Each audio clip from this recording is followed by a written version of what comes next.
in that I'm going to attempt to actually put together a YouTube, my next YouTube movie, which is a fairly short one, so it could work quite well, and take you through the whole process, so that you actually see something for real. I'm not going to just go through like loads of screens and explain everything, which you will forget most of it.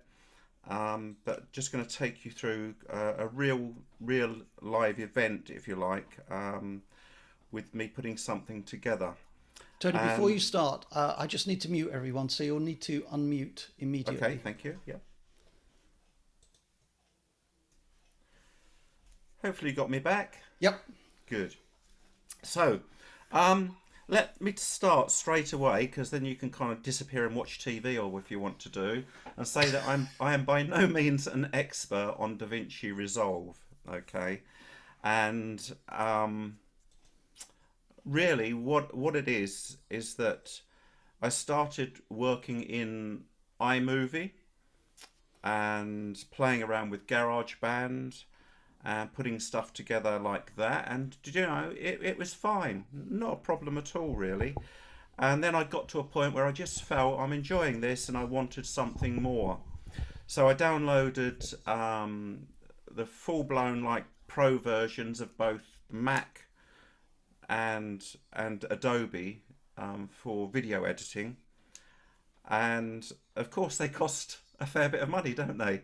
And certainly with Adobe, you've got your subscription as well. So I played around with them for, I don't know, a couple of months or whatever, and then saw and found out about DaVinci Resolve and the fact that it was free, and couldn't quite believe that, really. And if none of you have actually downloaded the free version of DaVinci Resolve, and as long as you're happy with what you see tonight, go ahead and download it. It's free. Really, it's free. Yes, there is a studio version, but let me tell you, when it went from either 15 to 16 or version 16 to 17, they tagged so much more onto it. It was unbelievable. So the question is, why are they providing so much for free against a £300 piece of software that you can buy as well? And what I've just found really on forums is that DaVinci is made by a company called Blackmagic Design. And really what they're interested in is selling their hardware, not their software. And they do amazing hardware as well. And they want people to buy hardware.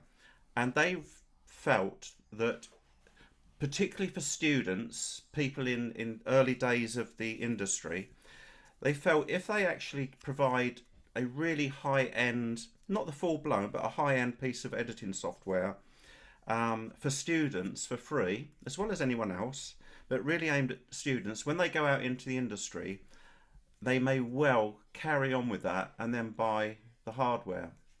So that's what I picked up from on that, which kind of like makes sense, really. However, the DaVinci Resolve, they say it's used, in Hollywood. I guess it is. I don't know for sure, but it certainly is. It can do more or less anything, and it is quite complex. In fact, it's very, very complex, way beyond my abilities. I have played around with stuff, but as always with this sort of software, you spend a week getting to grips with something and you never touch it again and you forget about it, and it's so complex that you just think, well, I don't need to do it, and I've had my fun with it, and I'll touch on that a little bit, but yeah, it's very, very complex for free. If you want a few extras, yeah, you can buy it. I did end up buying it, and the reason was that they had an offer on for some of their hardware, and if you bought it, you got their speed editor for free.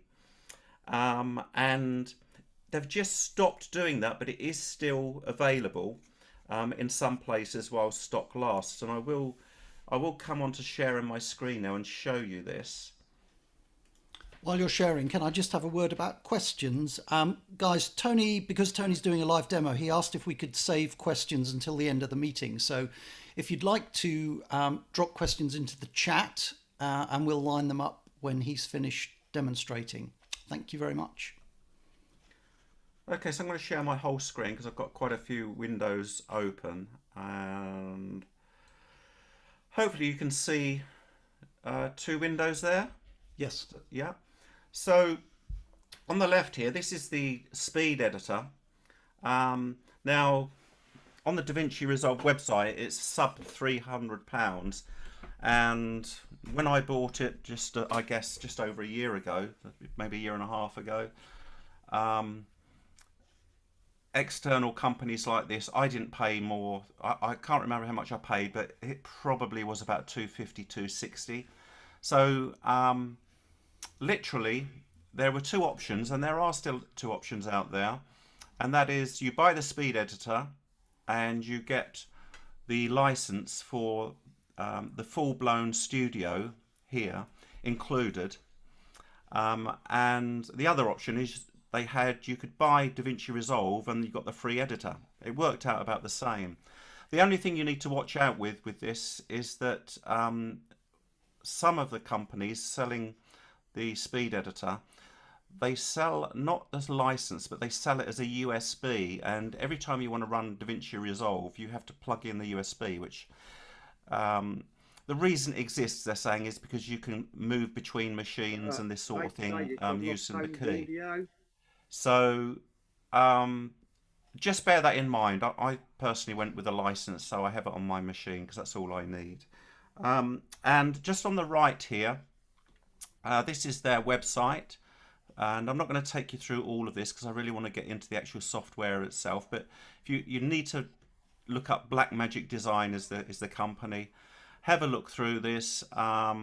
This is all their editing suites. It goes into thousands of pounds on some of their hardware, but it covers everything that you need. The only thing it doesn't cover is screen recording from a computer, so I do all of that using QuickTime, and that works fine for me. So just go through this and get you down to the bottom here. You do get some extra film effects and things like that, but there are some. There's all the transitions you need in the free one as well. So literally, if you download the free one, when you look at it, you'll see it's very similar to what I'm going to show you tonight, which is the studio. In fact, you'll probably say it looks the same, because it does. Really is quite amazing. So these are the kind of like the keyboards. That's a little speed editor.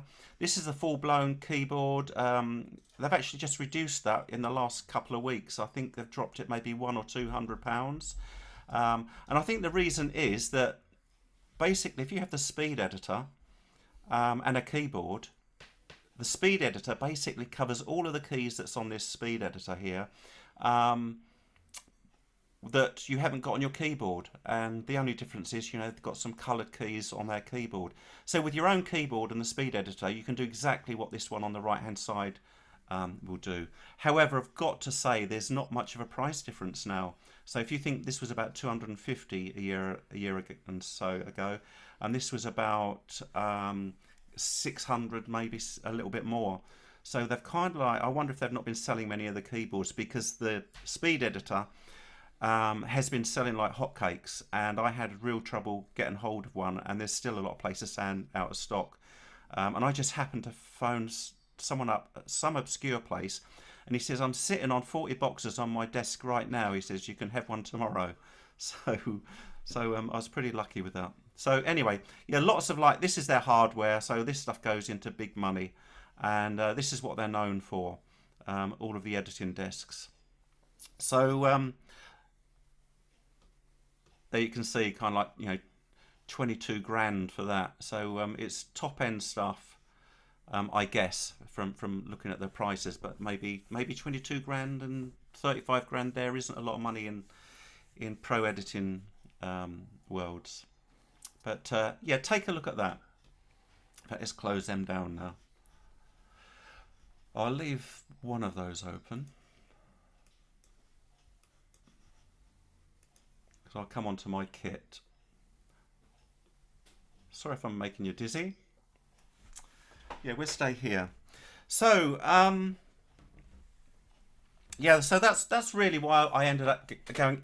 The final step for me to pay for it was this actual offer, and I've got to say as well that speed editor, it's really robust, a solid bit of kit. It really is, and not everyone likes the shuttle dials. It's got 3 settings on it, and it's kind of like fairly old-fashioned to some people. But if you go back to the days of VHS video, has that same sort of kind of like feel to it, but you don't have to use it. I'm not going to use it tonight because you won't. If any of you kind of like download this for free and after tonight, you're not going to have it, and I'm going to show you how simple it is just with a mouse and keyboard anyway. I will just tell you a little bit about some other kit I've got, just because I am got kind of like seriously into it as an enthusiast. So remember, I'm not a professional on this. But I just thought, I'm really enjoying this. I'm going to spend a bit more money. So I did upgrade to a microphone, a decent microphone, which you can see wobbling about in front of me here, which is an Audio Technica one. All different ones. Think about, investigate if you want something like that. See people making videos just with an iPhone headsets, etc. Not a problem. And I actually think I started doing that initially, and there's coming off of kind of iPhone stuff, it's really not bad at all. You can always do some post-processing as well, which we'll talk about.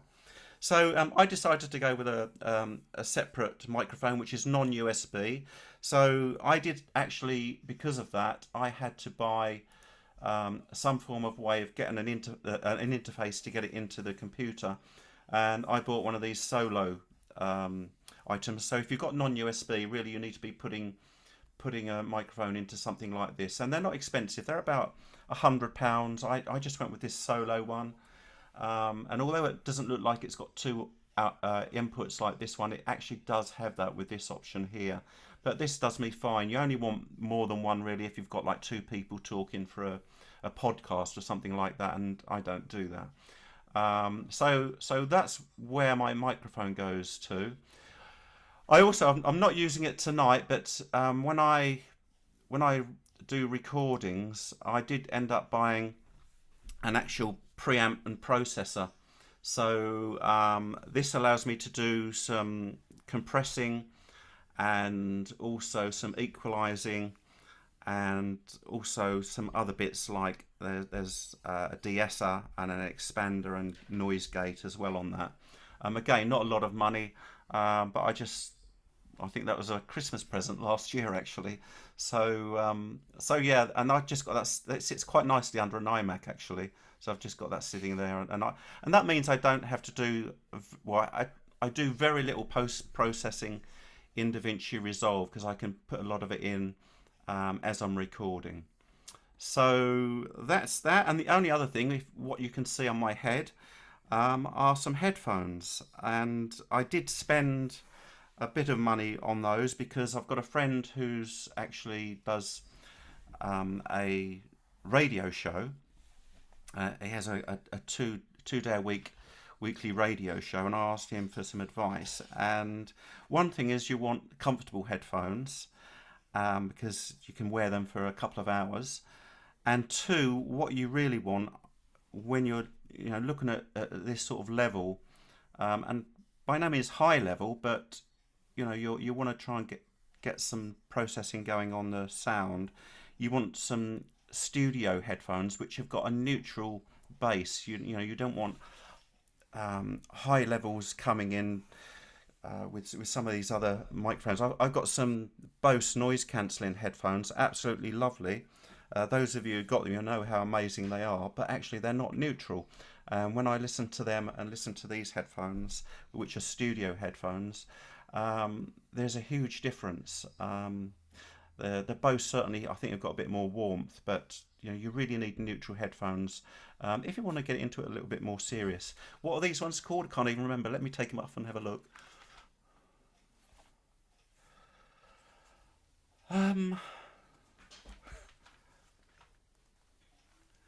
A DT770 Pro, and they are Oh, I can't even remember the make of them actually. How crazy is that? I think they're Dynamic, but I'll check that out. And they're the most comfortable headphones I've ever worn. Okay, so this is DaVinci Resolve. I'm actually going to shut it down. I'll just make sure it's saved and just open it so you can see how it opens.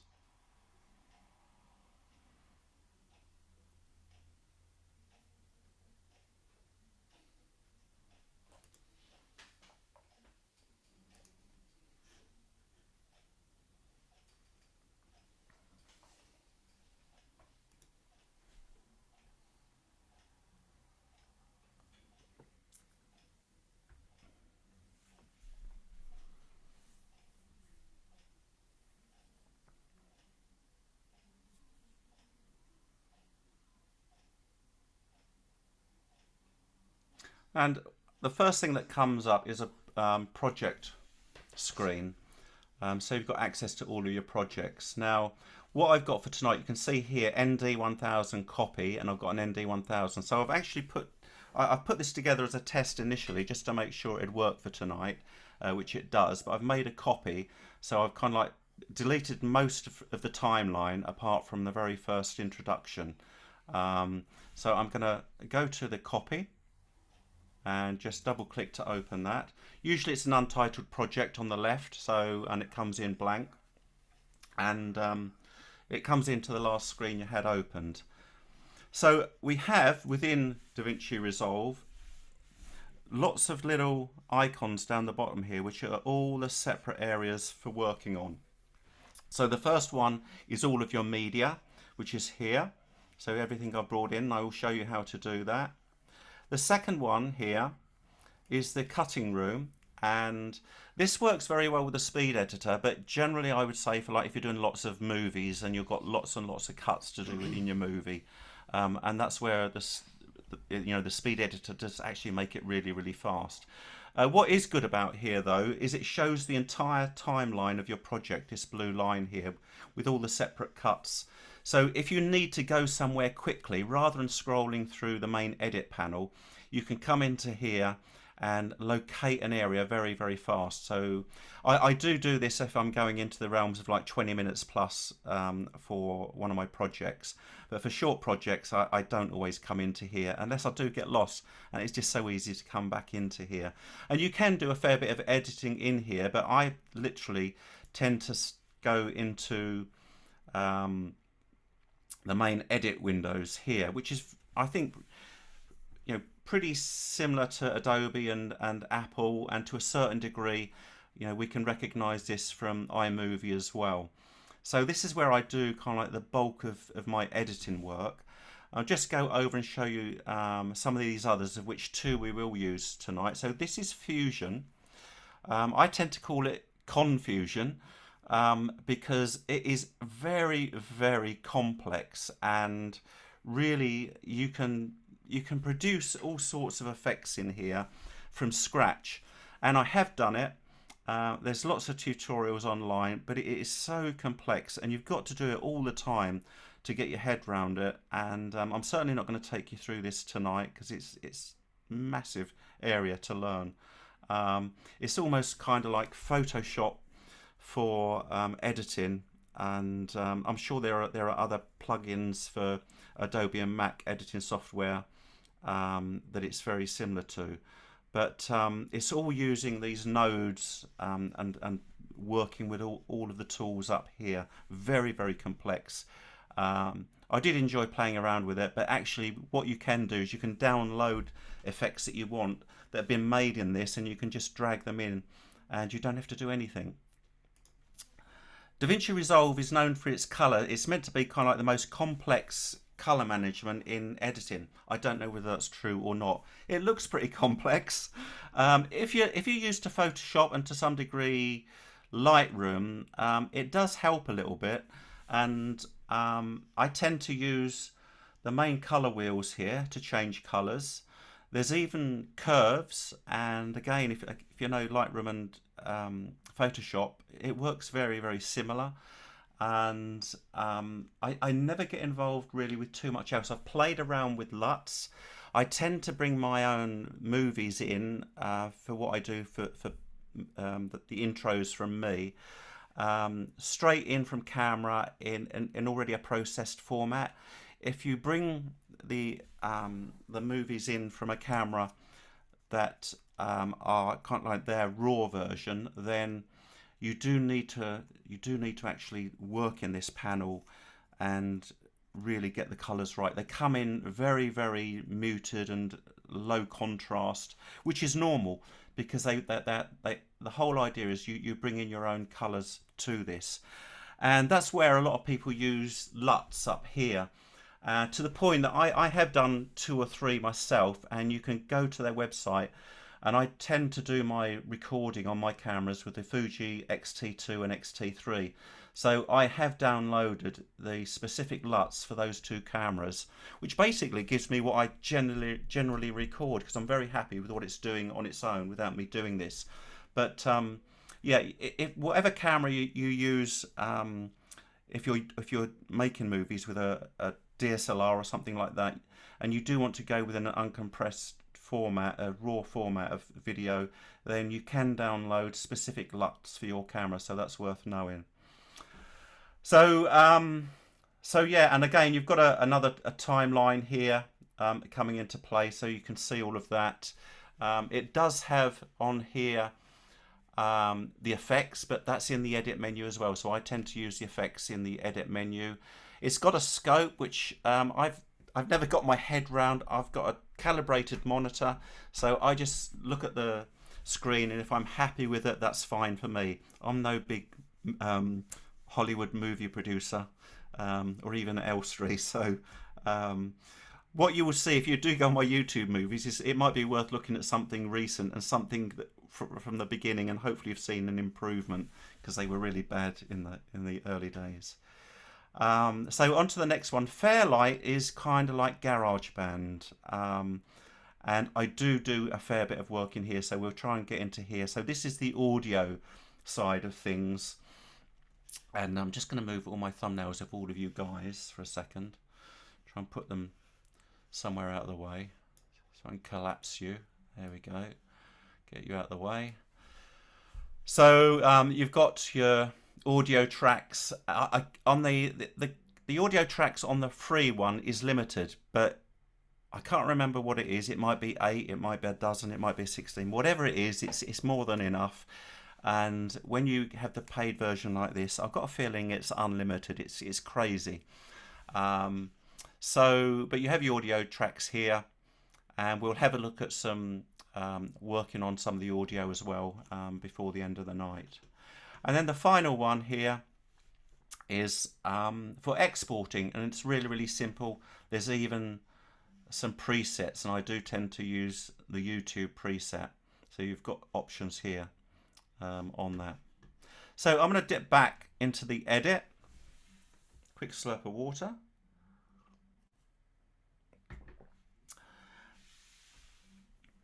I've already recorded the intro for this because it's the only bit of movie I've got, because this particular one is based on some stills, but I've got some background music to put in. I'm going to put in a couple of overlays as well, and we can show you how it all builds up. And the idea is, I don't want to scare you away from this, but hopefully if you've looked at kind of like Final Cut Pro, etc., I mean, they are complex, but just learn what you need to learn, as with all of this kit. So, and you know, if you're doing it fairly regularly, you will get to know your way around.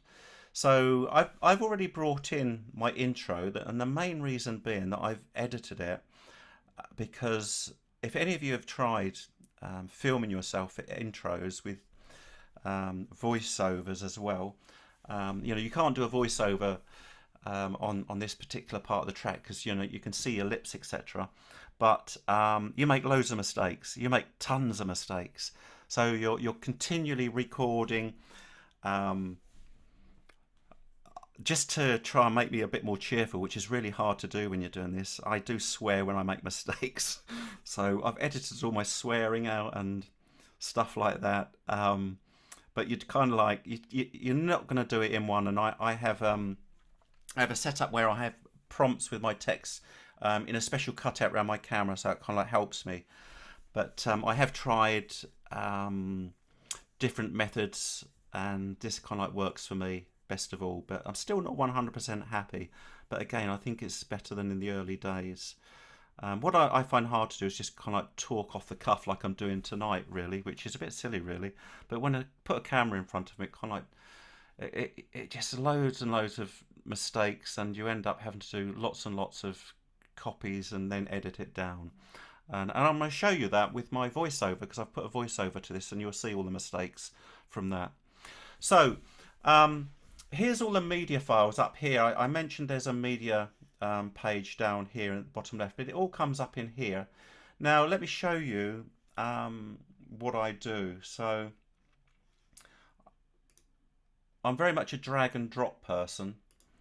So in Finder here, I'll just go to my movies, and here's ND1000. Did I do a copy of that? I can't remember. No, I didn't. So here's my movies. Here's all my files that I need for that.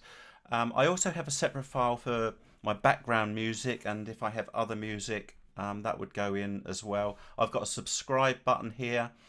I made a logo stroke intro musical thing for this beginning, in which you'll see will play that.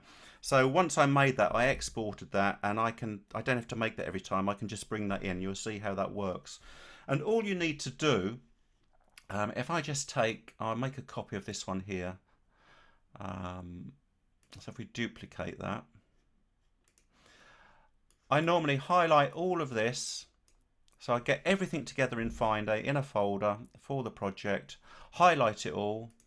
I'm not going to highlight it all and bring it in now, but let's take this copy. So literally, I just drag it into the media pool, and then that comes in. Okay, and it's as simple as that, just dragging it all into this media pool in the top left here, or you can go to the media area and literally drag it into there. So once everything's in there, I start to bring it into play. So before I start dragging things in, I'm just going to take you through one thing that I know people want to know about usually, particularly if you're recording on two types of microphones. So here, the camera recorded me and a voice track within the camera, which is useless, but I use my microphone here on the desk for that. So I have a second track that comes in. Okay, and what you need to do is you need to match that track with the actual track that's with your camera, with your main footage. And all you have to do with that, you can try lining it up manually and zooming in and just looking at the waveforms. Okay, and all I've done is I've duplicated this, but the original waveform was slightly different. But basically the patterns are the same, and you can kind of like match them up. But the quick way to do it, if you bring in some movie from a camera, and you've got a separate recording which you do within Fairlight here. So all you do is you click on one, and then command and click, so you've got them both selected, and then right click, and you go to somewhere here, auto align clips, and I do it based on waveform. So if you click on that, and it sorts out the waveforms and matches them all up. So that's how to match separate audio to audio that comes in off of a camera. Zooming in and out, I use keyboard shortcuts of Command and minus and plus. So I'm going to zoom out with Command minus. I'm going to delete that because we don't need it. And I will just run this just to test that you can hear it okay. And Mike, if you can just maybe feed back to me. Sure. I'm not hearing anything. You're not hearing anything? No, sorry. Ooh, that's interesting. Maybe we should have tested this.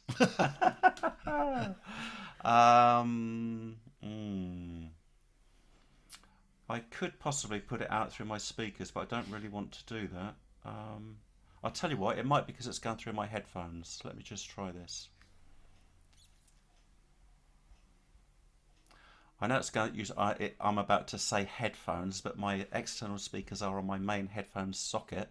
My current headphones are on this Scarlett Solo, so I know it sounds a bit daft. I'm coming off headphones and going onto headphones. Mike, can I just check I can hear you? Yep, here I am speaking to you. Are you there? I am. Can you not hear me?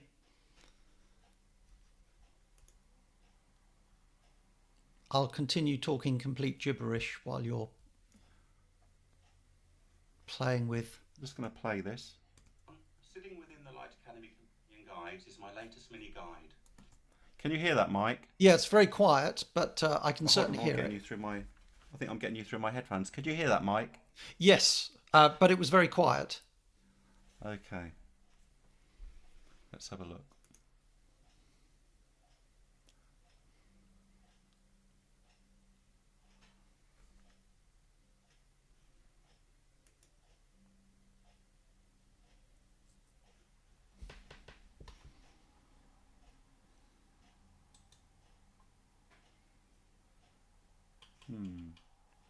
Mike, can I make a suggestion? Of course, Sheeta, please do. Maybe when he set up Zoom, he did not click the two buttons about audio, computer audio, Yeah, that Tony, you did have you... to Sorry. that you have to select when you're sharing sound. Yes. Tony, did you hear that? Yeah, I'm just going to video settings and audio. What have you got here, sorry? Well, when you no, it's when you actually when you open the screen share. Oh, right. Let's have a look. So you hit a white screen which has got desktop and any open apps visible, and I think it's in the bottom left-hand corner. There are a couple of checkboxes. Okay, I'm going to stop sharing a second. So you're saying go to screen share, yeah? Yep. So needless to say, we won't see this, so you're on your own. Okay. But bottom left, I think. Share sound. That's it. Yeah, here we go. This should do the trick. Thanks very much, Sheeta. Yes, You're thank you. welcome. I'm going to go back to my headphones, so hopefully that will work.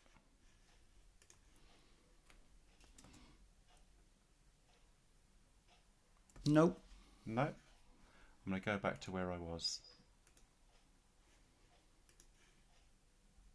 Within the Light Academy Companion Guides is my latest mini guide. How was that? I can hear it, but it's quite quiet. So can I'm you gonna just ramp the stop. volume up? I want to pop the volume up. It's a set of exposure tables for ND1000 neutral density filters. The tables are designed That's with the better. main light source behind the camera. That okay? So let's take Yep. Okay, might have to come back to that. Okay, that's fine. You've got sound. That's brilliant. I'm just going to hear it off. Within the Light Academy. Yeah, I'll stay with my headphones. It's quite loud in here. Okay. Right. So let's start dragging some bits and pieces in. So I have up here.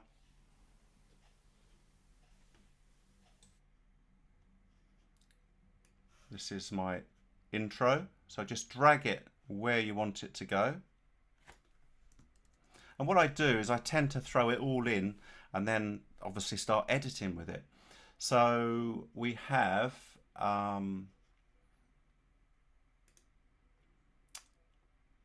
we'll put some screenshots in. I'll leave some gaps on here.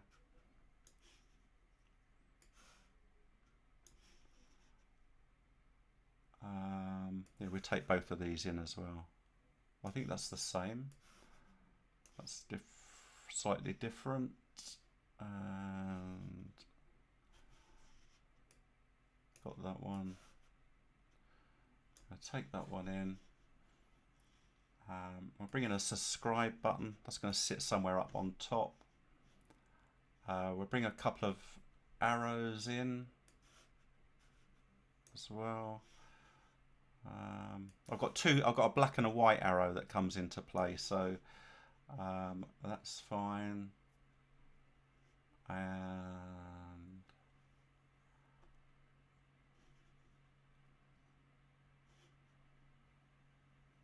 go with the closing screen. I always have the same closing screen. And I'll just check what that is. I can't remember what that is actually.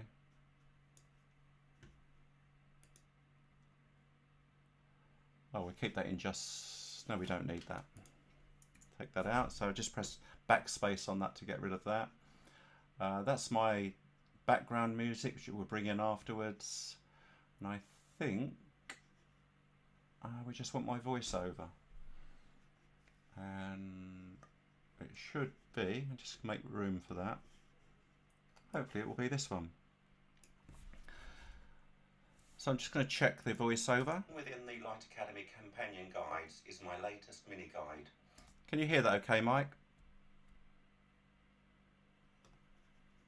Hello? Sorry, I muted myself. Yes, I can. It's still quite quiet, but we can hear it. Okay, I'm going to just try punching that up. We're on audio 1.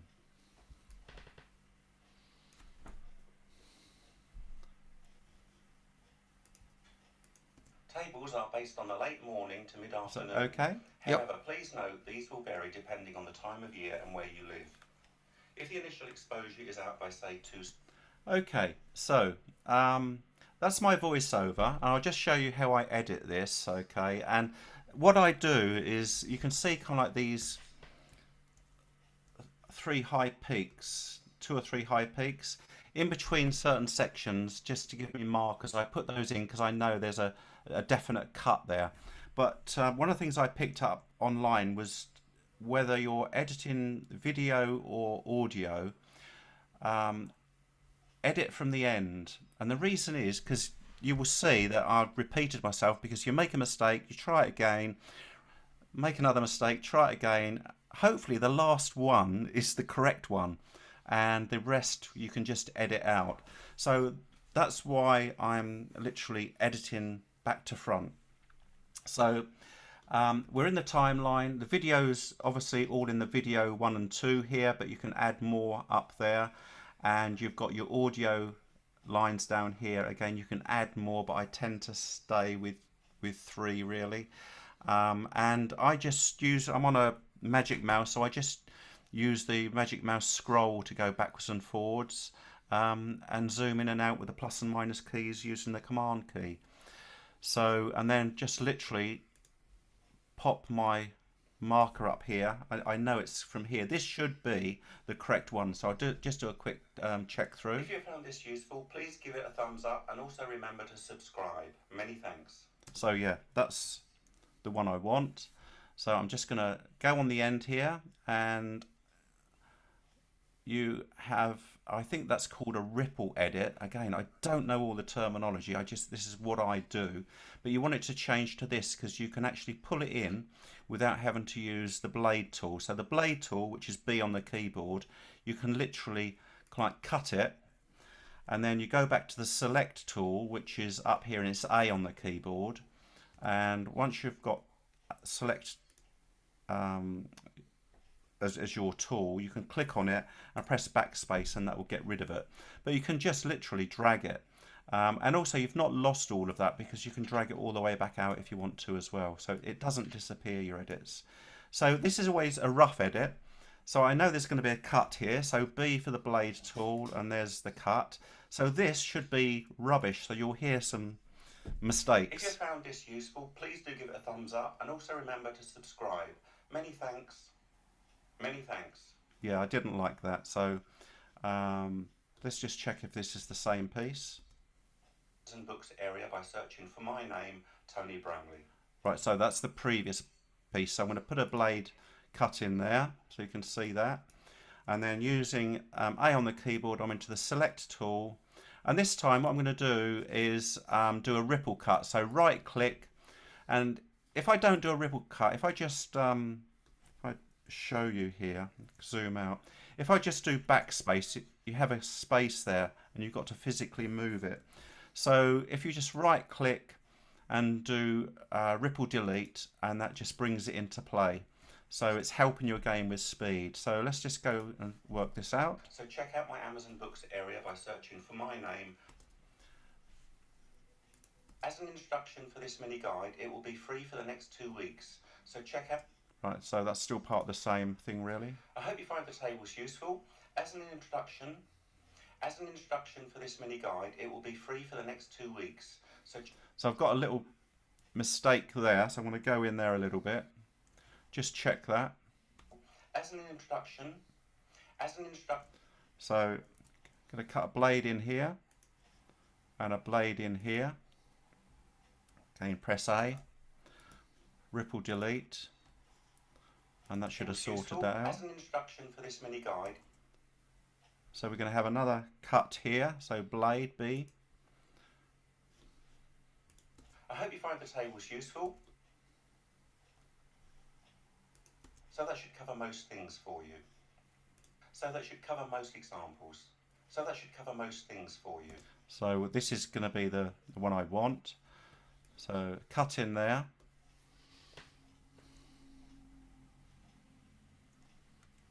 And just for the A, I can bring that in, or we'll put another cut in here. And then I can just ripple delete. So I just need to, again, I forget what's being said here, especially as I'm talking tonight. So I just go back. So that should cover most examples. And there's also a sunrise example. So that should cover most examples. So that should cover most things for you. Heavy overcast, and there's also a sunrise example. Right, so this one needs to come out, so I'm just going to do that. Again, ripple delete.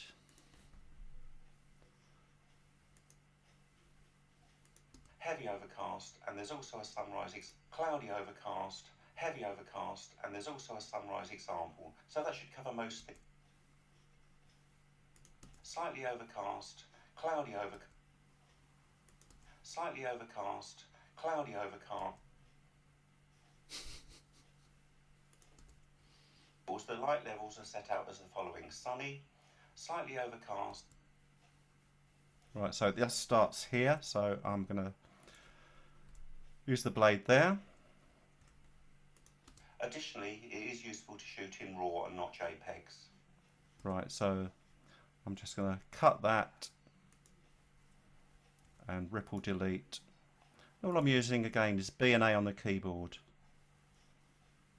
I'd also recommend bracketing the exposure by 1 stop each side. Additionally, it is useful to shoot in RAW and not... Okay, so I'm okay with all of that. So again, just going to take out this gap here. You might see, if you've got a large enough screen, you can see kind of little waveforms, tiny little ones here, and they're mouse clicks probably. So if I get the chance, I would take them out, but I can always bring those down to a 0 volume afterwards as well. So just going to pop that in there, something like there. And again, just ripple delete that. I forgot what I said here. I'd also recommend bracketing the exposure. I'd also recommend bracketing the exposure by 1. So this was one I wasn't happy with. So I think it's just going to be that comes out. We'll check this. And this should help to find the correct exposure most of the time. I'd also recommend... So we'll take this piece out here.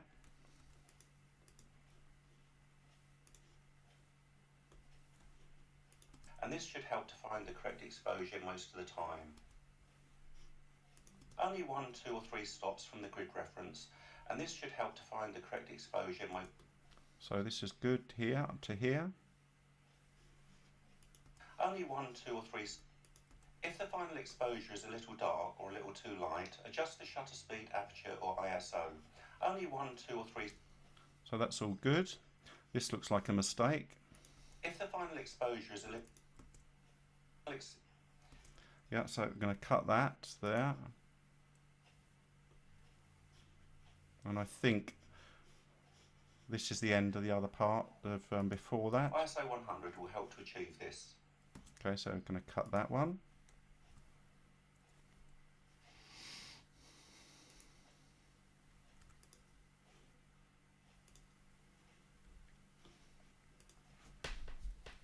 ISO 100 will help to achieve, requiring slower shutter speeds or wider aperture. Generally, it is recommended to use this ISO as ND requiring. That's all good. This looks like a mistake. And generally, so we're going to pull that. That looks like a mistake too. And generally, it is recommended to use this ISO as ND. So I think that's a mistake as well. Generally, it is recommended to use this ISO. Yeah, so there's a big piece there. So we've got that. And generally, lots of mistakes here. Generally, the tables are based on using an ISO of 100. So we're going to put a cut in here.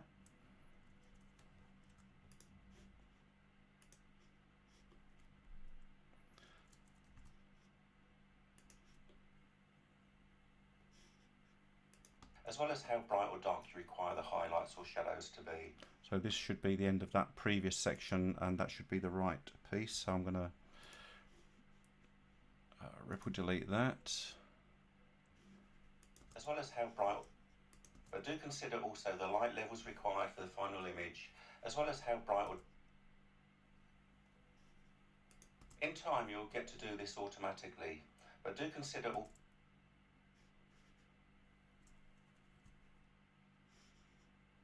Then adjust this accordingly. In time you'll get... So there's just a long gap there, so I'm just going to take that small section out there.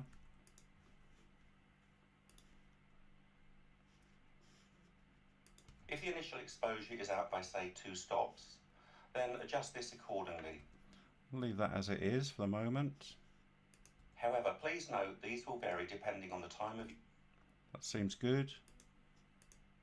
Tables are based on the late morning to mid-afternoon. We've got a cut here.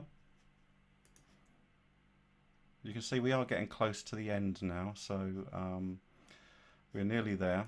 The tables are based on scenes having the main light source behind the camera. So let's take a look.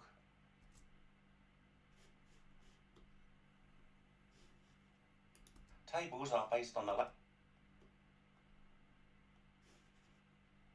So let's take a look. So I'm going to pull out that piece there. So you can see with the scroll, the magic mouse scrolling, it's very fast going up and down on this. So from this point backwards, I've actually got on my main piece of movie, I believe. Let's just check. The following tables are designed to assist photographers who may at times struggle with the 10-stop neutral density filters. The tables are based on scenes having the main light source. No, I think that's needed actually, so we'll put a cut in there. The following tables are designed... That's a mistake. A set of exposure tables for ND1000 10-stop neutral density filters. Okay, so that I think is in my intro, so we can delete that. I'm just going to zoom out. I'm just going to pull this end in here and just check, because I think that's at the beginning.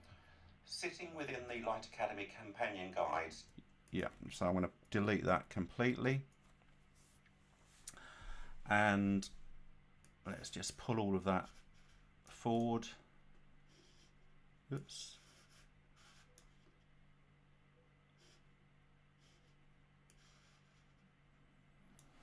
And we're more or less ready now to kind of start swapping things around. So how are we doing for time? 22, okay. Let's try and make this quick as we can.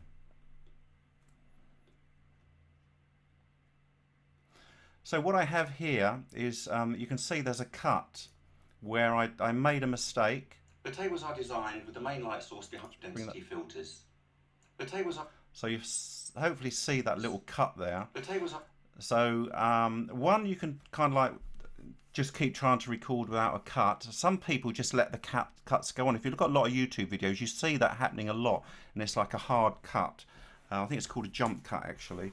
I actually don't like that, so I sometimes use little cutaways, and I will try and put something in there just to hide that. The other thing is you can literally try doing a cross dissolve. So I've got kind of like all the dissolves and all of the transitions here.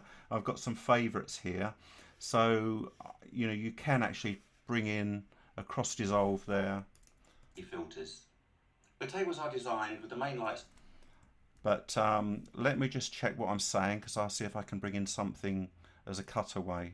1000 neutral density filters. The tables are designed with the main light source behind the camera. So I'm talking about the tables, so I can bring in something with the tables.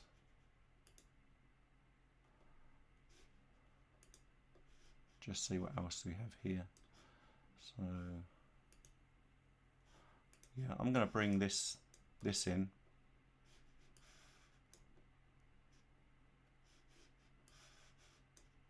Just zoom out.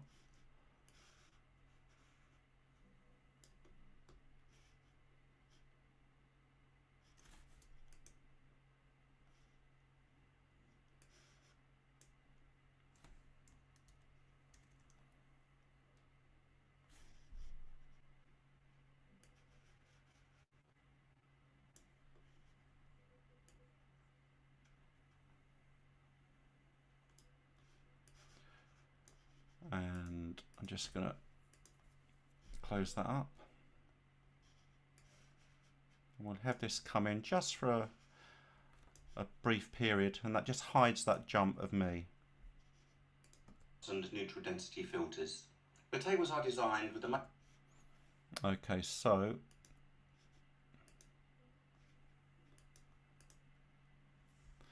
what I can do here is I can insert a blank. I'm going to try and fill it completely so it hides me, or I can fill it just with a black screen. So I'm just going to go over to, there's a little transform tool over here, and we'll just try, see if I can fill the screen and just show a couple of these.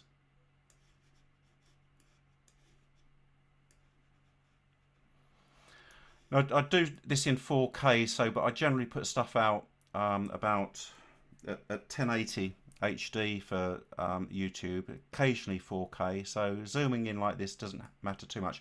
I'm going to leave that like that because that will be enough for us tonight. But you can now see that that works a lot better. By the way, the playhead, I just keep using the keyboard. The spacebar is the playhead. So when I want it to start and stop, I just press the spacebar. Filters. The tables are designed with the... So that's not too bad. I am going to put a cross dissolve in there and bring that out a little bit, and put another cross dissolve, just drag that onto there. See how that looks. Neutral density filters. The tables are designed with the main... So that's way too quick, so we're going to pull that about there. Neutral density filters. The tables are designed with the main light source behind the camera, so let's take a look. So really that should be somewhere around about there. I'm going to tell you that I'm doing this very, very quickly. I'm making the cross dissolve a bit slower as well. Let's see how that looks. Filters. The tables are designed, but that cross dissolve mustn't come over this gap here. Density filters. The tables are designed with the main light source behind the camera, so let's take a look. So we've got, let's take a look. I'm just going to finish that about there. Main light source behind the camera, so let's take a look. So I think that section it needs polishing, but it's good enough for tonight. So this is once this finishes the camera, so let's take a look. So I do want to bring that a bit further this way. Now I normally do this on my speed editor, and there is a way of just shifting that on the speed editor, and there is a way on here to do it, but I'm just going to do a ripple delete. So I always have my logo intro come in with something called a barn door, so I'm going to put a barn door on there, and I'm going to finish it with a barn door.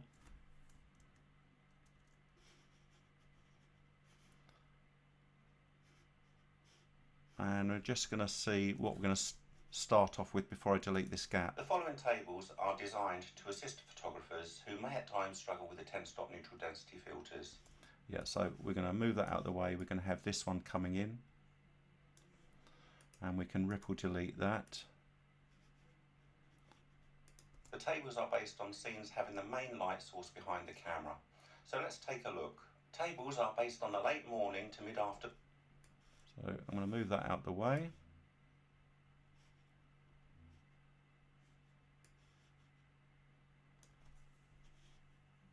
Stop neutral density filters.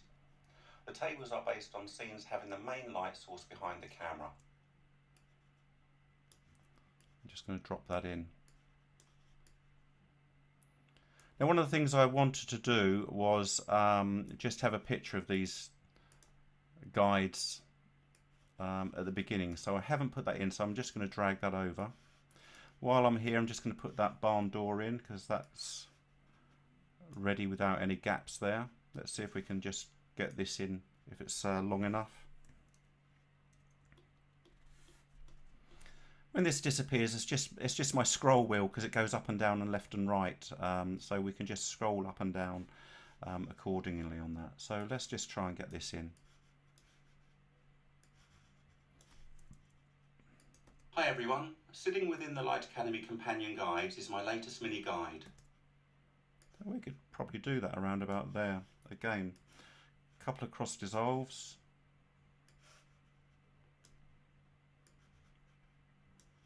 So for this one, I'm going to actually bring in, we will go with a solid colour. So literally here in the toolbox, you've got all your transitions, but you've got other things like titles. A huge amount of titles included in the free one. There's more than you need in the free one. There's a lot of this that's free. So generators, solid colour. Just going to drag it over for the moment. Just put it up here. And we want that colour to be black, which it is, and we want to put it underneath this. I've probably lost my places now, but I've probably messed that up. Should have done this earlier. Let's just see how that works. Sitting within the Light Academy companion guides is my latest mini guide. It's a set of exposure tables. So yeah, that's roughly okay.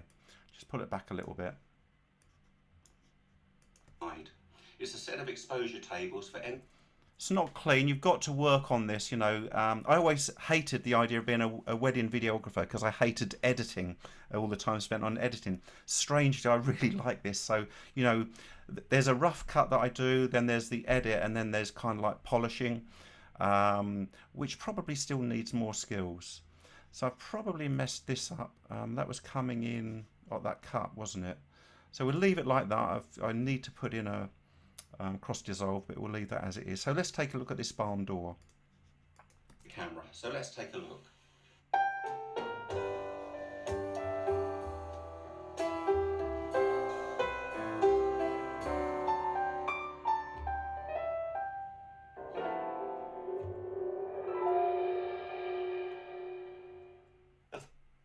Yeah, so I just remembered actually this light with the Light Academy, when that flickers down, that kind of like flips.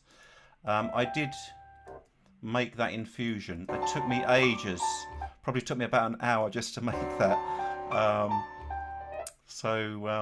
That's something that I had infusion. So let's just check this against the voiceover. The following tables are designed to assist photographers who may at times struggle with the 10-stop neutral density filters. The tables are based on scenes having the main light source behind the camera. Okay, I don't know whether you heard that or not, but the other thing I do, just in case I don't get a chance to do it at the end, I will just do one here. And that is that on my preamp processor that I have, there's an option where I can put a noise gate and I can filter out, as I'm recording a voiceover in DaVinci Resolve, my breaths. So you'll hear now right at the end of this an inhale of breath. Density filters. The table. So somewhere in there.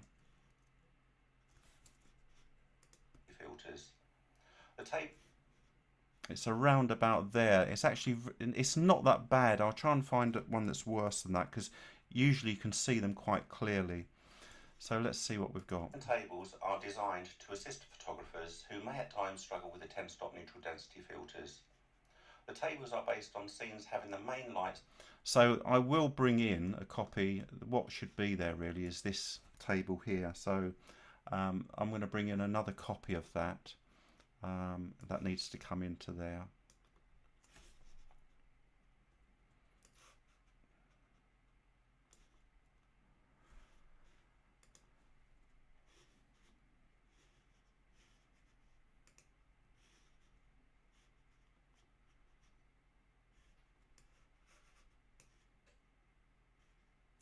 I'm just going to undo that. I think that's where it needs to be. 10-stop neutral density filters. The tables are based on scenes having the main light source behind. So we can put a cross dissolve between those two. Struggle with the 10-stop neutral density filters. The tables are based on scenes having the main light source behind the camera. So let's take a look. Tables are based on the late morning to mid-afternoon. However, tables are based on... Yes, I can shunt that across and bring this one over, because this needs to extend a bit more. Late morning to mid-afternoon. However, please note these will vary depending on the time of year and where you live. So that's a natural sort of start there. I need to bring that cross dissolve in there. See what's coming up next. If the initial exposure is out by say 2 stops. Right, that's where this comes into play. So I'm going to bring that in. Add a cross dissolve. Again, I can do this with a key on the speed editor. There's a cross dissolve option on that. I'm going to take that subscribe out of the way because that's going to come into play. This is one of my lines. Let me show you one of those lines actually. So that's my screenshot, which I would delete for tonight. So sometimes these are just PNG files, and I have a white and a black one, and I can resize it. This always remembers what you want, whether you're on transform or crop or zoom. So I generally use transform more than anything. So I can resize that, drag it around, spin it, and put it where you want. Okay. Exposure is out by say 2 stops. Then adjust this accordingly. Go and keep that a bit longer. In time you'll get to do this automatically, but do consider also the light levels. Let's just see what we've got. Tell us how bright or dark you. So the light levels required for the final image as well. Okay, so what I'm going to do is I'm going to delete this here. I'm going to delete this here, and we're going to take this to the end. And this is my end screen. Just zoom out. So this needs a lot more polishing, but you're going to get the idea of this. And like I say, it will go live within about a week anyway. We'll let all of that run. I might need to sort out some of these gaps here if there's too much of a pause. To achieve this. If you found this useful, please give it a thumbs up and also remember to subscribe. Many thanks. So let's put a quick cross dissolve in and just check that. Remember to subscribe. Many thanks. I usually make this, because of how Facebook works, a minimum of 15 seconds, so usually up about 20 seconds. So that's the end there. Subscribe button here, just come over onto it, and we want that. I sometimes place it somewhere in the middle, sometimes at the end.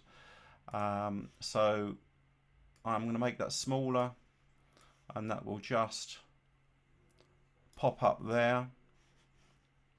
Let's give it a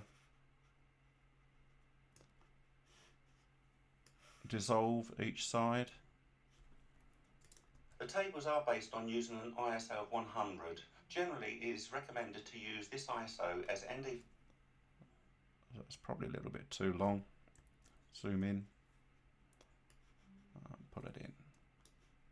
As ND filters are about reducing the amount of light through the lens.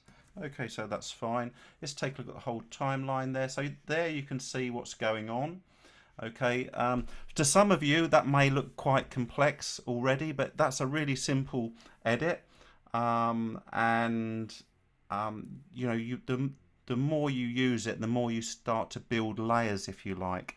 So let's put the background music in. So I'm just going to drag from up here.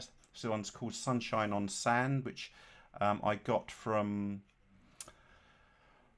I think it came from YouTube actually. So you can literally download free, copyright free music from YouTube, and they won't blank all your videos then for audio. So it's worth looking at that. Now I know this piece of music, so I know I want to crop the beginning because it's a bit too quiet. So I'm going to come into about here, and then let's push it all the way in. And then we can trim this to my end screen, which is there. And you can see it's a very loud waveform, and it's going to be very loud. So if I show you within the Light Academy companion guide, and I'm just going to take this off of mute. This is my latest mini guide. So I do know that there's a line here, again very much like I think on iMovie, but you can change the volumes of all of these just by hovering over a line and pulling it down. And I usually go for around about minus 20, 18, 20, something like that. I just always check it against what I'm talking, my voice. Within the Light Academy companion guides is my latest mini guide.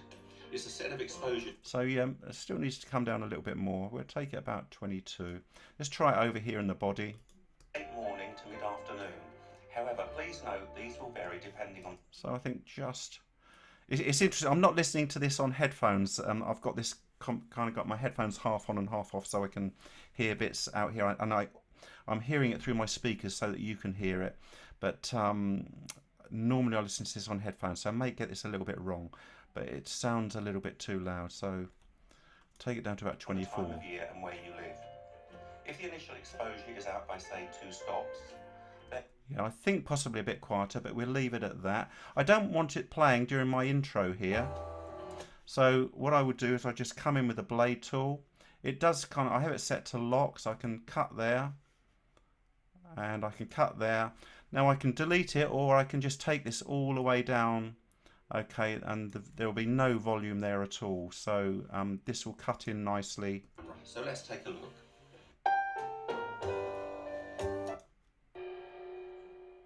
The following tables are designed to assist. And we're back into the background music then.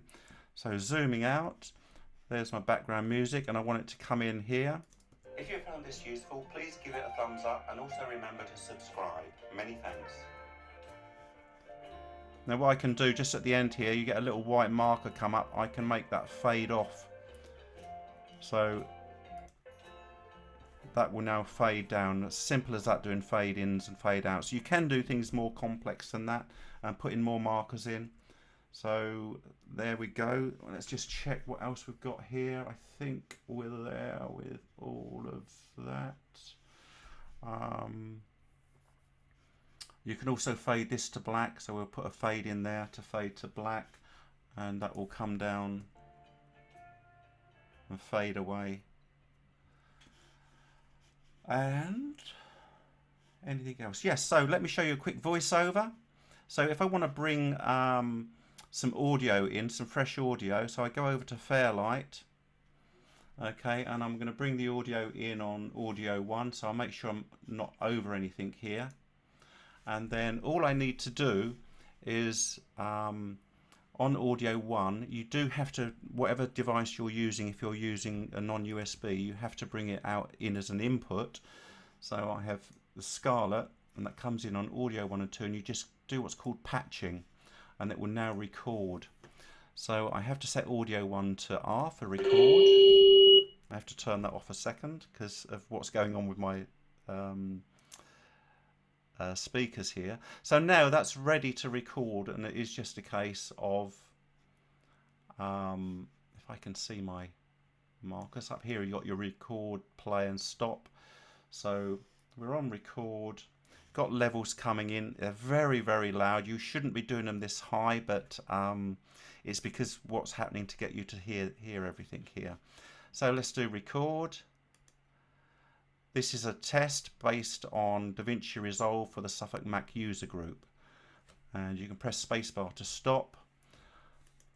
And for the Suffolk Mac user group. This is a test based on DaVinci Resolve for the Suffolk. So that's how simple a voiceover is. Okay. Very, very quickly, I just want to show you some processing.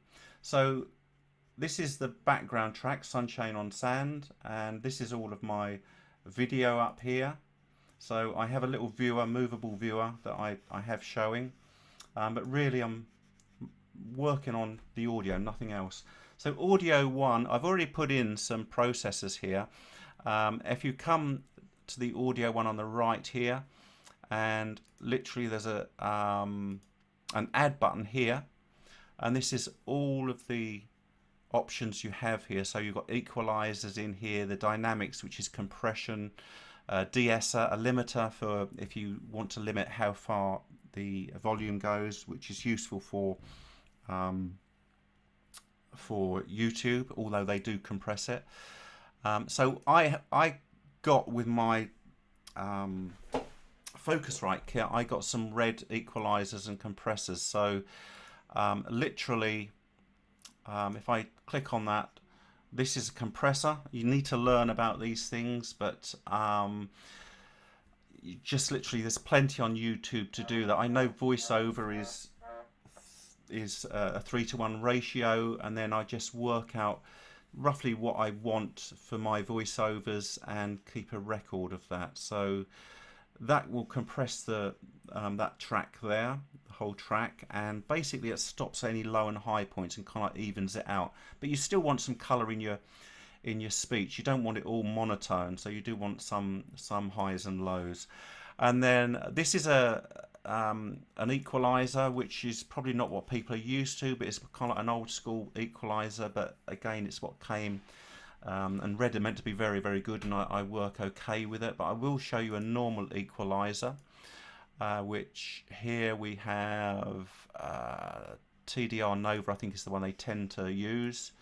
So let's turn all of the equalizers on, and those of you who know about equalization, you will understand this and what you want to do with your ranges. Generally you want to take out low and high end for voiceover, but this is voiceover only. That's a built-in de-esser. If you want to if you suffer with sibilance, and I do, that will kind of like lower the sound and also some bees sounds as well. And then you've got kind of like some richer areas here you can play around with, but you have to be careful. If you've got a microphone that you're happy with and you're processing, you don't really need to do much in the way of equalization at all, and my processor covers that. There is, like I say, also here there is a built-in option for a separate de-esser, and sibilance kind of like is usually between 4, 5, 6, 7K, and you need to work out where it is for you. And that will just, it doesn't take it away. You can make it take it away, but it starts to cause other problems, so you just want to reduce it. So that's kind of like really the processing I do on my voice area here. It's not a lot, and once I know, it took me a long time to work out the settings, but once you know them, try and stay with them, and otherwise you can play forever. So how are we doing? 47. So that's a very quick overview of audio there. VoiceOver, very, very simple to do, and processing in this area here. Let's move that back up, back to the edit line. So before I export, so we've got 13 minutes. There's the whole timeline. It does need some work, as I said, and further editing work, and then some polishing. Same with the voiceover, but you can see it's all there.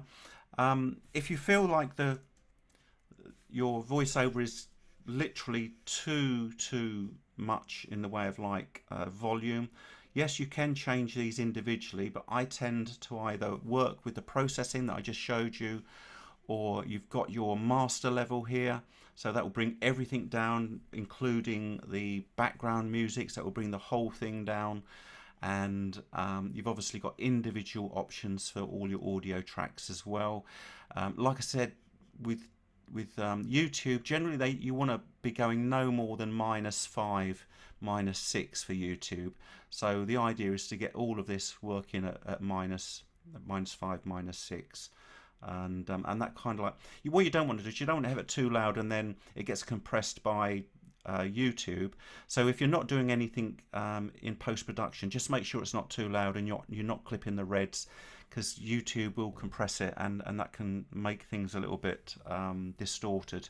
So try and do it in processing yourself rather than someone like YouTube. So zoom out again.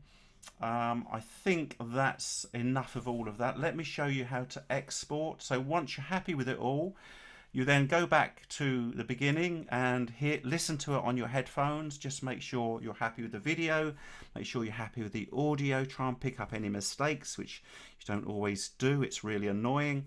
And you know, listening to that is really, really important. And if you're going to do it, just something like this with some headphones from your iPhone, yeah, you know, you be happy with it. If it's for fun, for family and stuff like that, or if you're just recording, you know, children in the garden or something like that, you're not going to worry too much about all of that, and probably you'll be just excited to put maybe a bit of background music to come into play. So yeah, don't try and get too adventurous with it. And I know that some of this may seem beyond maybe a few of you, I don't know.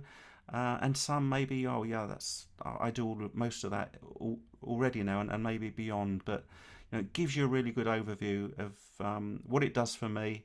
I could do most of it probably, and I did in iMovie, but I just wanted something a bit more high end in case I want to expand what I'm doing more. And I really have full control on a lot of things here. So let's go to export, which is this little rocket ship down here. And I have been doing some stuff on Skillshare, and that requires kind of like, you annoyingly have to put up separate chapters, and you have the ability to split your content into chapters, and it will actually automatically export it separately. But with YouTube, and if I was doing home movies and stuff like that, I wouldn't do that. I just literally go here, it highlights everything, and then you've got options up here. ProRes, some of you guys that know video will know about H.264 and 265. Look, there's even Final Cut Pro and Premiere up there options as well, Pro Tools. If none of that suits you, and you see I've actually made a custom one and called it Skillshare, so I have settings for Skillshare, but you can do your own thing with custom. But let's go to YouTube, give it a file name, location,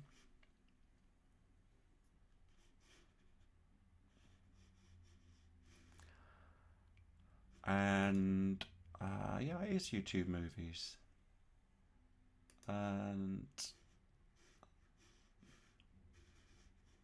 that's where I want to go. I do move this all over afterwards, and then I don't usually go back in anyway. So there you go, we're going to go in there. So it's going to go into that folder. That's all that's required for YouTube, so I don't have to worry about that at all. It will ask me for a title for YouTube, so this is for the YouTube stuff.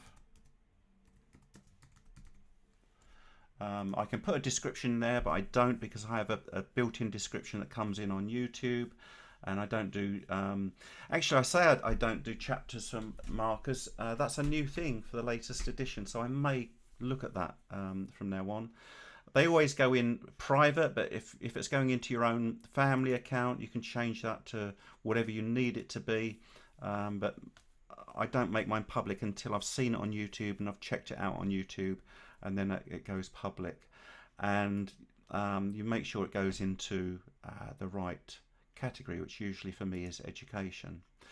That's ready. Add to the render queue. That pops up over on the right hand side, and all you do is click render all if it's just all up there. If there's more, you can select either to render one or two, or all of them as well.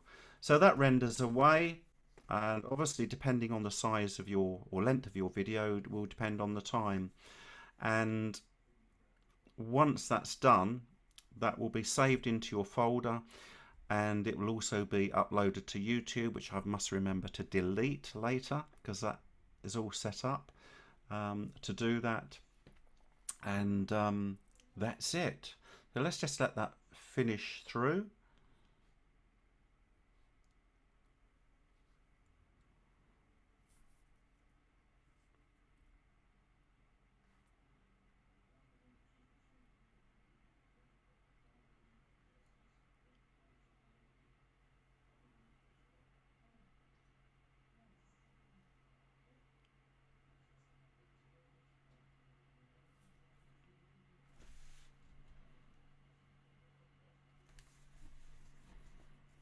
I should say to you while that's finishing, I mentioned like my audio. I think I did say that when I have movies come in, for what I do, I edit from the end as well. So again, all my mistakes and my swearing is at the front end of each section, and it's much quicker to just work on the actual video at the back end as well. So if we look, hopefully, in Finder.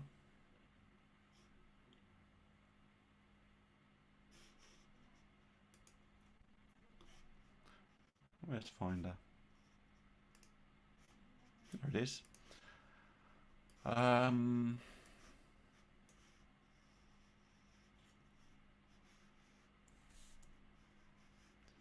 Somewhere here. Am I in the right place? YouTube movies to do ND 1000.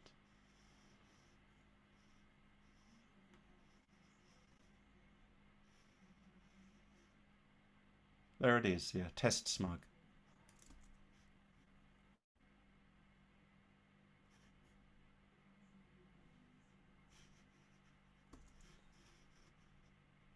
There should be sound in there. I don't know if you're hearing that or not, but Sadly it should not. be. It wasn't, no? No.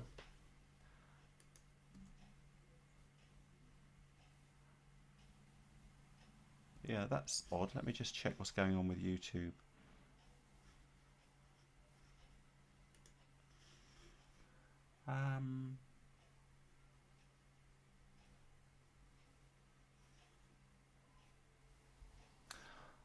Yeah, that sound, there's nothing wrong in the settings there, so the sound should be there. I think guess it's what's going on with my setup.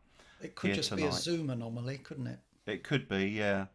I've never had that come up and no sound, so I think that's something to do with Zoom. Yeah. On there. But let's have a look at. Might as well. We've got a couple of minutes. Let's have a look in YouTube.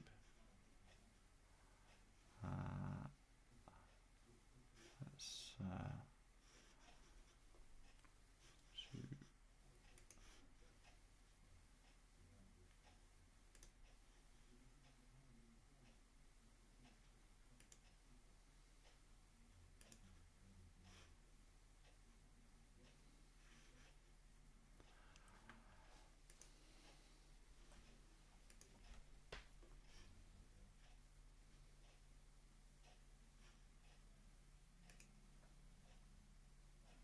Right, so it's there in YouTube. Hopefully we'll get some sound if it's finished processing. So let's have a look.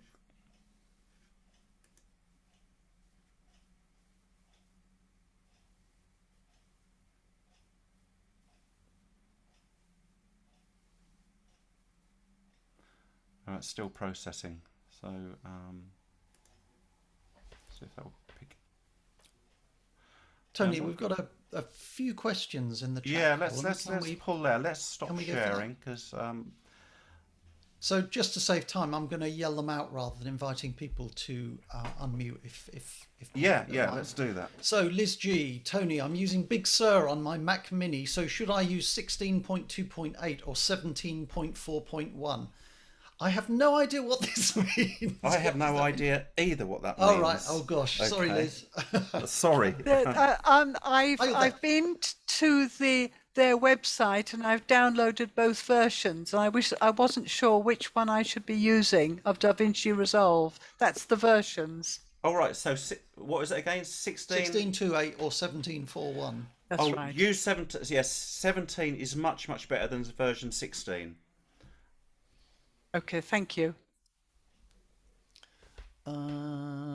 Looking for studio monitor in the name. No, sorry, I don't understand what that means. Pass on that. Tony, what Mac are you using for this? Yeah, that's interesting. I think my Mac's on its last legs actually. So this is a 2014 iMac. It is a i7 one, so it was pretty good at the time.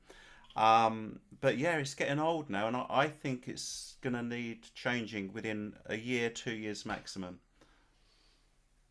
But Do you have? Oh, sorry. and it's 16 gigs of RAM. The video card is, let's have a look.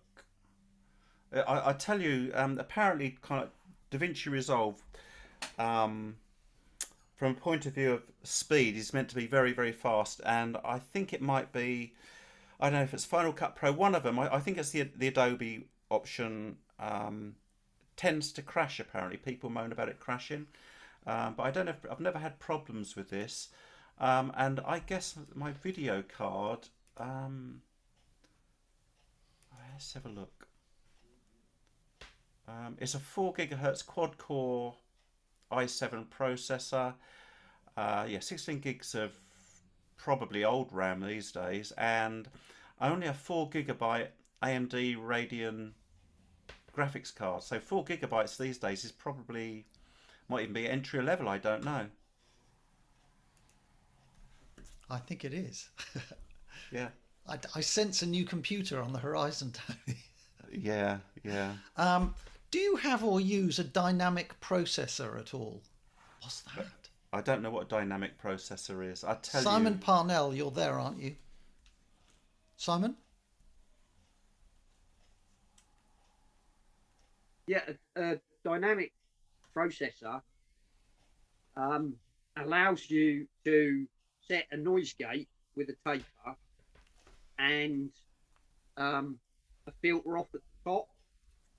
It contains like a compressor, and it's a kind of quick way to do top end compression and bottom end cut off.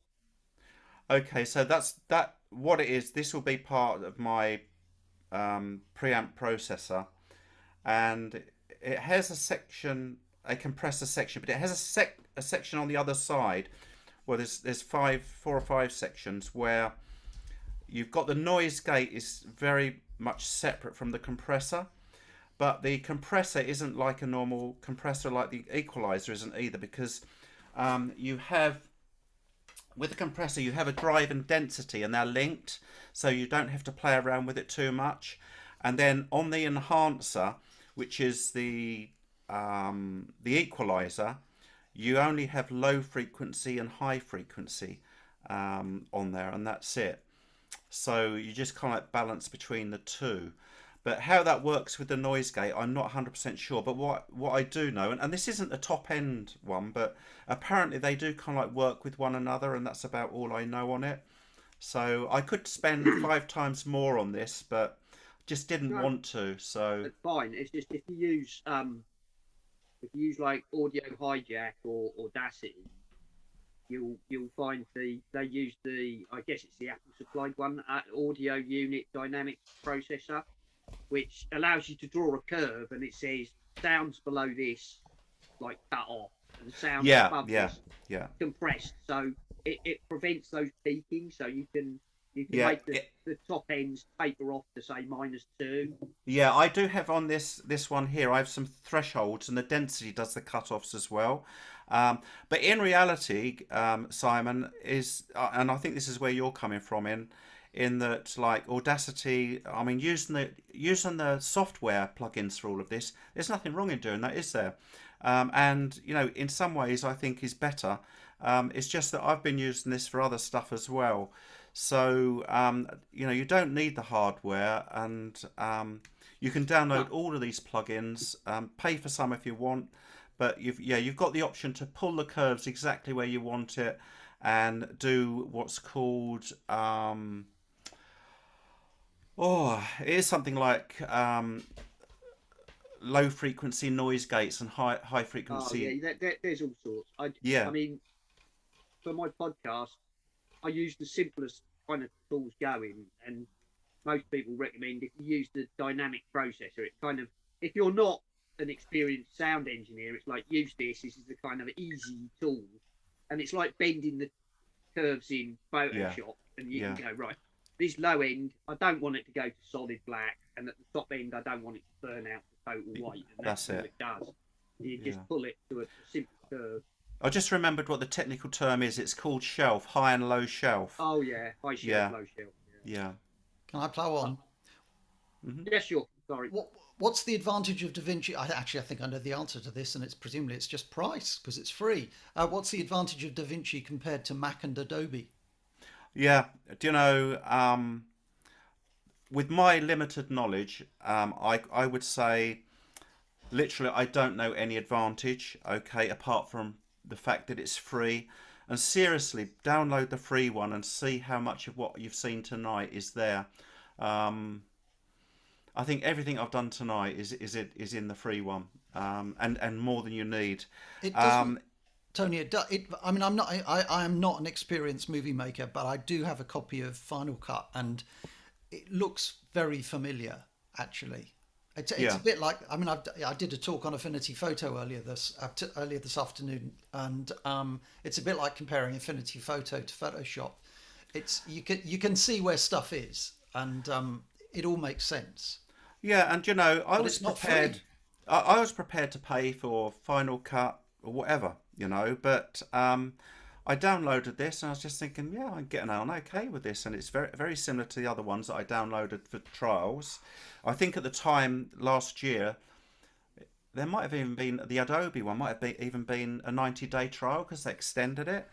But I just thought, no, I'm getting on with this, and do you know what? I'm so happy now, and there's this deal on this piece of kit. I'm going to buy it for £250 or whatever it was, and I'm never going to have to pay for it again. So, yeah, as always, it's what we're happy with, and all I would say is you've got a great opportunity to kind of like play with this for as long as you want with a free version, and say, is this for me? Yes. I'll make this, if we may, make this the last question. Ian Scott Parker says, and I think again I know the answer to this: does Resolve compress the video when you export directly to YouTube? My 30-minute videos from FCP can grow to several gigabytes and have to be compressed before upload. I don't think it does with the, well, certainly not with the. I might be wrong, but I don't think it does with the YouTube option, because I think I saw something last year where people were worried about double compression, because YouTube does a compression in itself. However, I do remember vaguely seeing somewhere in custom settings, if you want to compress things yourself, you can do that, whatever compression you want. I don't know too much about compression. I just know that I was worried about extra compression happening when I was uploading stuff. But you have got the ability to change compression in the manual side of things. Brilliant. Thank you very much, Tony. I think we ought to call a halt to the evening. It's 6 minutes past 9. No, I hope that's been enough for everyone. It was no, and you've really taught me something, because I'd never thought about editing from the back end, and I've just created 5.5 hours of video about Affinity Photo, and that would have been really useful, because if you think you swear, you should hear me. I outpace Linda Blair in The Exorcist when I'm trying to record stuff. Yeah, I find the longer the mistakes go on, the happier I come across in the video.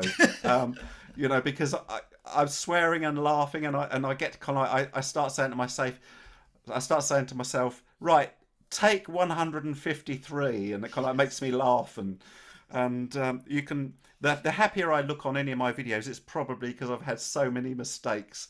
I'm getting totally off. And Guys, thanks so much. We probably won't. Well, no, I won't see you all again before Christmas because, of course, our next meeting is at the end of January.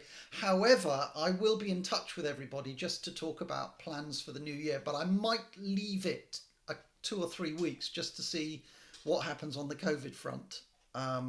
Because obviously, if things get bad, fingers crossed they don't. But if that could make a tremendous difference to future plans. So. We'll wait and see, but I'll be in touch probably, possibly actually just after Christmas, and we'll have a vote on it and see how people feel. But thanks ever so much for coming.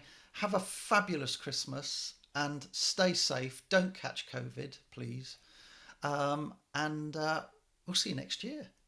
Tony, thank you so much for Cheers. that. Thank you. Thank you. Bye. Really good to see Thank you, Tony. Thank you. Yeah, thanks, Tony. Thank Thank you. you. It was a great evening. Thank you. Thank you. Tony. Thanks, Mike. Cheers. Thank you. That was a bit of black magic. Thank you. Yeah. I don't know about you, Tony. I tend to try and think of the different tracks in the same way as layers in Photoshop or Affinity, because that's, in my mind, that's like the easiest way to think of them. It's like this track has the movie cells, if you like, and then this is the kind of overlays above that, and then you've got your voice, and then you've got your background music, and you've got. I think of them in the same way as you stack layers in images. I'm exactly the same, Simon. I've got to agree. It helps, doesn't it? It helps. It helps. I suppose because I've spent so many years using Photoshop or Affinity or other photo editors. So when I came to, well, I don't do movie editing, but sound editing, I just started to look at it in the same way and think, right, okay, that's the top level, and then if you want something over the top of that, put it above it and below it, and then you can do your fades. And the main thing is just getting your head around it in the first place, because when you first open it, it looks really scary, doesn't it? It's like stuff everywhere. Can I just quickly add a little snippet, Mike?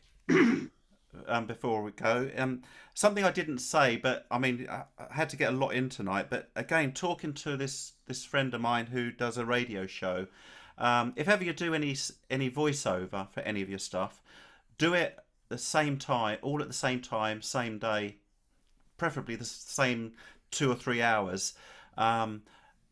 It changes over the weather changes your voice. And or if you work in the morning in the office and you go out and have lunch, come back, shut the door, everything's the same in the office and it sounds different. Unless you have a proper full-blown sound studio that will control it all, it drives you nuts. You can't get your voices you try and process it afterwards to try and get them a match. You just can't do it. You have to do it all at once. I've just read Miriam Margolyes's outrageous autobiography, but one important thing she says about voiceovers is always wear a smile. I don't know whether that's important or not, but I just throw it in for. I think it probably is, and because that's the thing. We hate our own voices, I think, a lot of the time, and I've got better, but I still need to go a long way more with all of that. Guys, I'm going to cut this meeting short. I hope you'll forgive me, but I really need to get downstairs. It's been a long afternoon and evening. Tony, thanks again. Cheers. And, Thanks, everyone. Hopefully see you guys after Christmas. Thanks, Tony. Bye. Thanks. Bye-bye. Bye-bye.